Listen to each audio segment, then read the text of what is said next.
Baik, bismillahirrahmanirrahim. Assalamualaikum warahmatullahi wabarakatuh. Sebelumnya, perkenalkan nama saya Andi Syahru Gunawan dari Prodi Bimbingan dan Konseling Fakultas Ilmu Pendidikan Universitas Negeri Makassar. Nah, dari video ini saya akan menjelaskan mengenai pendekatan konseling singkat berfokus solusi atau dapat disingkat dengan SFBC dan naratif. Nah, di sini saya akan menjelaskannya berhubung saya akan mengerjakan tugas mata kuliah saya, yaitu bimbingan dan konseling kelompok. Nah, oke, tidak usah berlama-lama, langsung saja saya jelaskan yang pertama ya. Nah, pertama itu adalah pengertian SFBC, yang dimana disini jelaskan bahwa SFBC merupakan pendekatan yang berbasis pada potensi dan kekuatan konseling yang berfokus pada solusi dan masa depan. Nah, di sini kenapa saya suka membahas pada materi ini? Karena pendekatan SFBC itu dia hanya berfokus solusi tanpa meribetkan masalah-masalah seseorang. Dia hanya memfokuskan solusi tanpa memperpanjang lagi masalah yang dihadapi konseli. Nah, yang selanjutnya itu pengertian terapi naratif. Nah, pengertian terapi naratif adalah bentuk psikoterapi yang menggunakan narasi, yang dimana di sini adalah konselor yang menyampaikan cerita-ceritanya kepada konselor. Nah, di sini juga saya menyukainya karena kita sebagai calon konselor atau guru BK itu akan mendengarkan cerita-cerita yang disampaikan oleh konselor kita atau klien ya. Oke, kita lanjut pada bagian B, itu pandangan hakikat manusia SFBC dan naratif. Yang pertama itu pandangan dan hakikat manusia SFBC. Itu terapi singkat berfokus solusi atau dapat disingkat dengan SFBC didasarkan pada asumsi optimistik bahwa seseorang adalah individu yang sehat dan kompeten dan mempunyai kemampuan untuk membangun solusi yang dapat meningkatkan kehidupan mereka. Ya, sama dengan pengertian tadi, yang dimana di sini SFBC itu memfokuskan solusi untuk kehidupan manusia selanjutnya. Nah, sedangkan pandangan dan hakikat manusia terapi naratif itu kita menghidupkan kehidupan kita dengan cerita yang kita sampaikan tentang diri dan apa yang disampaikan orang lain kepada diri kita. Ya, itu dimana orang lain itu menyampaikan cerita-cerita atau naratifnya atau narasi kepada diri kita pribadi ke orang lain ataupun kita kepada orang lain ya. Oke, kita lanjut pada bagian C, itu tujuan konseling SFBC dan naratif.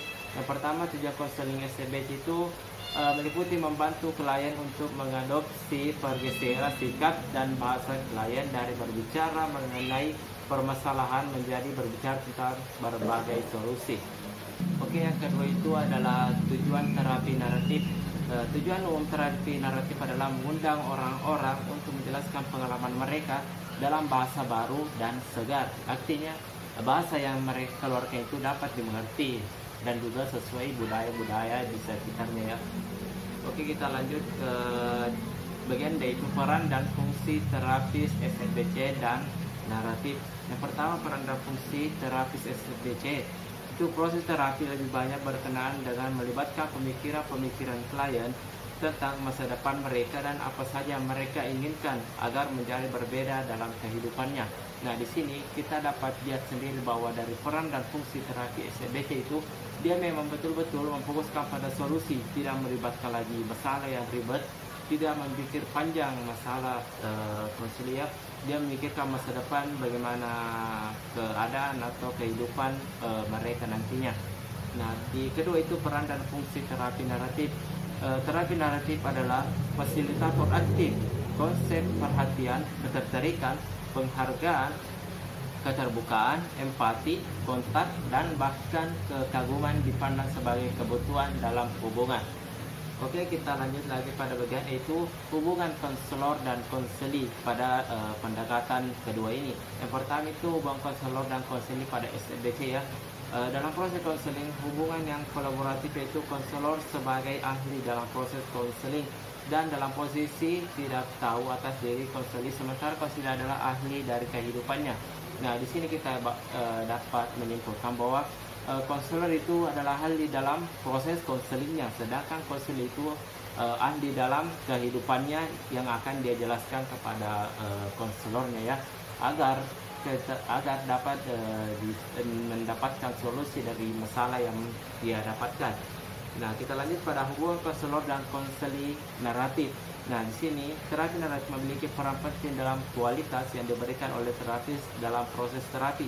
Beberapa dari sikap tersebut adalah optimisme dan respect, yaitu peduli dengan konseli, keingetahuan dan ketekunan, menghargai pengetahuan klien dan menciptakan jenis hubungan yang khusus yang ditandai dengan saling berbagi dialog yang di dalam terdapat kekuatan yang nyata.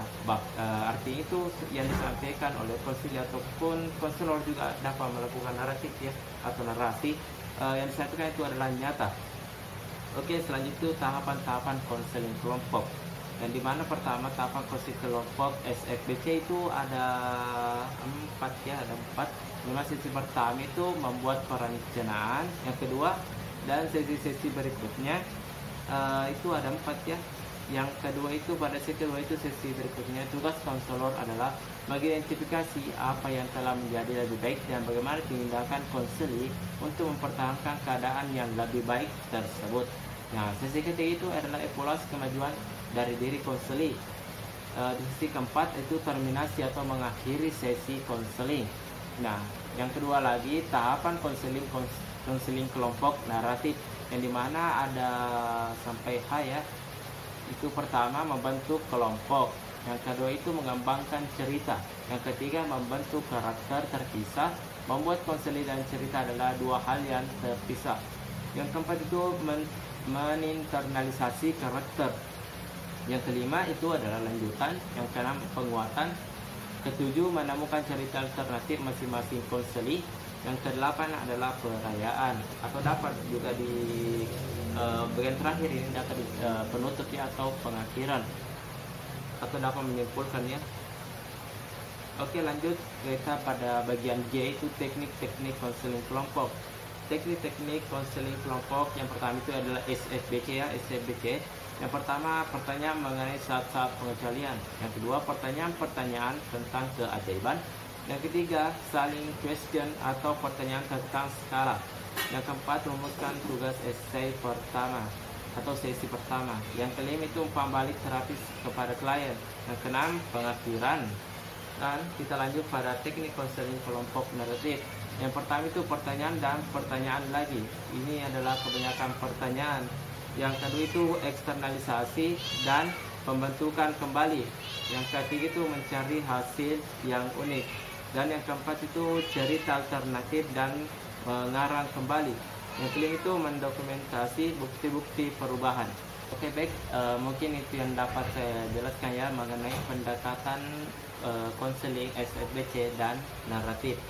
Jadi kenapa saya menjelaskan kedua ini atau saya memilih ini, karena menurut saya pendekatan konseling ini adalah pendekatan yang sangat efisien atau sangat bagus menurut saya, karena dia itu pastinya fokus solusi ya, karena SFBC itu fokus solusi tanpa melihat lagi masalah panjang-panjang.